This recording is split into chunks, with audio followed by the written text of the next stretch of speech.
โอ้ยลูกเทวดาไงเอ้ยเดี๋ยวเบิ่งจนว่า8 โมงแล้วมึงบ่ทันได้ลูกได้ย่ออยู่เป็นจังไหนกดถ้วยซ้ำกับบ่ทันล้างเงื่อนกับบ่ทันได้ปัดได้กวาดได้ถูแล้วบ่เงื่อนหยากาซากอยู่กับบ่มาถึง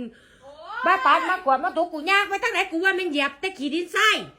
แล้วบางถ้วยว่าสัญญากะเต็มอ่างก็บ่ไปล้างจักเทื่อปิดทองปิดเทอมแล้วก็ให้มันได้เรียกได้งานเนี่ยมันจะเป็นมึงขี้คร้านมันผู้ใดสิมามากมึงกูถามมึงเด้อแม่นหยังล่ะน่าจะประมาณนี้เดี๋ยวแม่ไปหาปัดหากวาดตุเงื่อนให้นอนสรุปถ้วยแม่กะสิร่างอีดานอนรถโอ้ยแม่เข้าใจอยู่ปิดเทอมมันต้องพักผ่อนไปโรงเรียนมันก็เฮียนเบิดมื้อเนาะมันก็เมื่อยพักสมองยามเฮาปิดเทอมนั่นเดี๋ยวแม่เฮ็ดแนวอย่างแนวกินมาให้เด้อลูกเด้อปิดไฟดูน้ำได้แม่ปิดไฟให้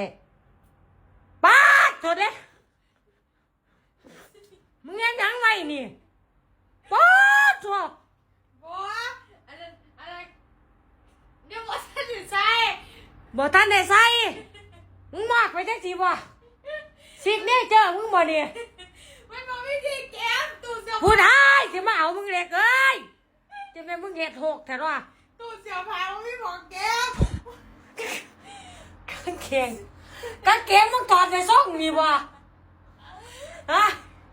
เล็กไม่ใช่แบบเดียวป้าจงกูตกใจเบิด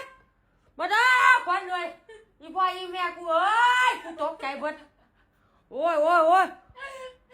หายแล้วเรื่องมันดึงเอามาบ่กูจะปิดไฟไปได้ดีละ